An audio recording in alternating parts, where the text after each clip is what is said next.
So what are the prerequisites for myomectomy? You are leaving the uterus inside. You have to make sure that the patient doesn't have any problem in the uterus, which is left inside. There shouldn't be any carcinoma, okay? So you have to check, you have to make sure that there is no cancer.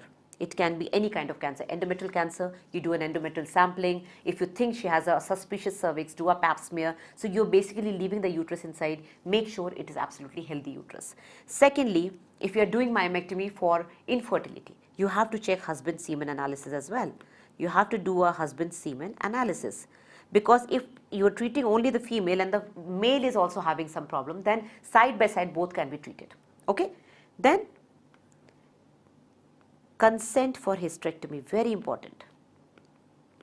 It is very difficult practically to tell a patient that I might have to remove your uterus when I'm just removing a myoma, especially a patient who wants to conceive, who wants a child, and you tell her, okay, I might have to do a hysterectomy. But that is it. That is what medical science is. You might end up causing a lot of hemorrhage, a lot of problem.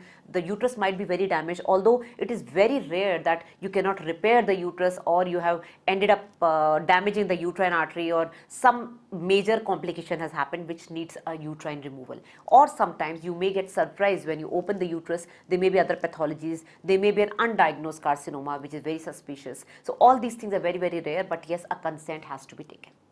What is the other prerequisite? We know that myomectomy can cause a lot of hemorrhage, okay? So you have to first of all correct her anemia. Correct her anemia by giving her, if she has time, then you give her iron injections, iron tablets, even blood transfusion, and even during the procedure you might need blood. So the BT, that is a blood transfusion, has to be arranged. You have to keep at least one blood handy. Even though the hemoglobin is above 11 or above 12, keep one blood handy. In case she bleeds more, then you can always arrange for more, but at least one should be handy. Okay, so these are the prerequisites. What should be the timing? The timing has to be post-menstrual. That is immediately after menses. That is the time when the endometrium is completely gone because it is completely shed and just the basal endometrium of around 2 millimeters is left. That is the best time to do a myomectomy. If you cannot do immediately post-menstrual, then at least do it before ovulation, pre-ovulation.